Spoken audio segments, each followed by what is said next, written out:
நன்றாக கேட்டுக்கொள்ளுங்கள். ஹஜ்ஜி செய்வதற்குரிய ஹாஜிக்கு கொடுக்கக்கூடிய நன்மையை அல்லாஹ் எங்களுக்கு தருகின்ற 7வது அமல் என்னன்னு தெரியுமா? ஒரு சகோதரனுடைய, ஒரு முஸ்லிமுடைய ஒரு தேவை இருக்கிறது, அந்த தேவையை போய் செய்து கொடுக்குகின்ற பொழுது ஒரு ஹாஜிக்கு கொடுக்குகின்ற நன்மையை, ஒரு ஹஜ்ஜி செஞ்ச நன்மை அல்லாஹ் கொடுக்கிறான் என்பதாக ஸல்லல்லாஹு அலைஹி வஸல்லம் அவங்க சொன்னாங்க. சகோதரர்களே, பெரியார்களே, இன்னைக்கு எத்தனையோ சகோதரர்கள் எங்களோட பக்கத்து வீட்டுக்காரன் கரண்ட் எடுத்து கொள்ள முடியாம, கரண்ட் எடுத்தாலும் பில்ல கட்டி கொள்ளாம லைனை கட் பண்ணிட்டு போயிட்டு இருப்பாங்க. தண்ணி இல்ல, அப்படித்தான் தண்ணி இருந்தாலும் லைனை கட்டிட்டு போயிட்டு கட் பண்ணிட்டு போயிட்டு இருப்பாங்க. அந்த பில்ல கட்டுறதுக்கு வசதி இல்ல.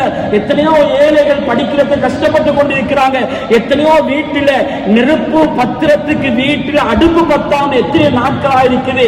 எத்தனையோ சகோதரர்கள் பசியோடு பட்டினியோடு கவலையோடு வாடிக்கொண்டிருக்கின்ற பொழுது மழை வந்து கொண்டிருக்கிறது, பொழிது கொண்டிருக்கிறது. இந்த சந்தர்ப்பத்தில் அவர்கள் அந்த மழையிலே நனைந்தவர்களாக வீட்டிலே வீடு ஒழுகிக் கொண்டிருக்கிறது. அவர்கள் தூங்குகிறார்கள் தண்ணியோடு, எழும்புகிறார்கள் தண்ணியோடு, வெள்ளத்தோடு. சகோதரர்களே, அப்படி கஷ்டப்பட்டு கொண்டிருக்கின்ற ஒரு மனிதனுடைய தேவையை நிறைவேற்றி, ஒரு முஸ்லிமுடைய தேவையை நிறைவேற்றி கொடுக்கின்ற பொழுது அல்லாஹ் கொடுக்கிற நன்மை என்னன்னு தெரியுமா? ஹஜ்ஜி செஞ்ச நன்மையை கொடுக்கிறான் அல்லாஹு தஆலா. சுப்ஹானல்லாஹ். ஹசன் ரலியல்லாஹு தஆலா அவங்க ஒரு நாள் தவாப் செஞ்சு கொண்டிருக்கிறாங்க.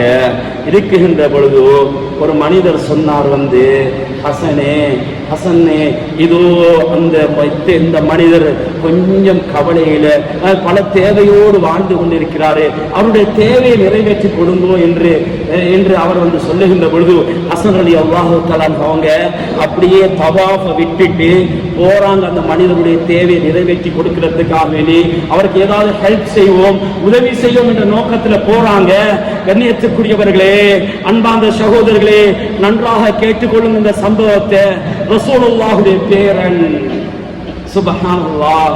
இப்போ எந்த மனிதனுக்கு உதவி செய்யணுமோ அவரோடு பொறாமப்பட்டு ஒரு மனிதர் சொல்றாரு, நீங்க தவாஃப் விட்டுட்டு போறீங்களே, அதை செய்யுங்களே என்று சொல்லுகின்ற பொழுது நான் எப்படி அந்த மனிதனுக்கு உதவி செய்யாம இருக்கிறது என்று அவங்க கேட்கிறாங்க.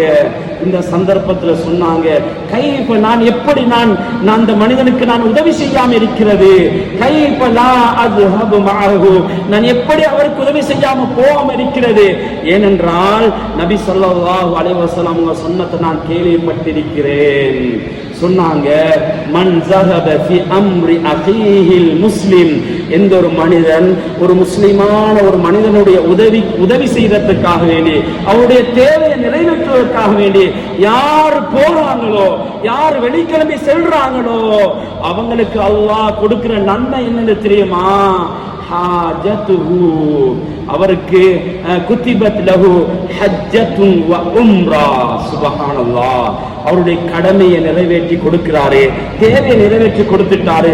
ஏதோ கஷ்டத்துல வாழ்ந்தாரு, தண்ணி பில்ல, லைட் பில்ல, அதை இதை வீட்டுல கூரையை போட்டு கொடுத்தாரு, தண்ணியோட ஏற்பாடு அப்படி இப்படின்னு செஞ்சு கொடுத்தாரு. ஸல்லல்லாஹு அலைஹி வஸல்லம் அவங்க சொன்னாங்க, குத்திபத் லஹு ஹஜ்ஜத்துன் வ உம்ரா. அவருக்கு அல்லாஹ் ஒரு ஹஜ்ஜுடைய உம்ராவுடைய கூலியை கொடுக்கிறான். சுப்ஹானல்லாஹ். சகோதரர்களே,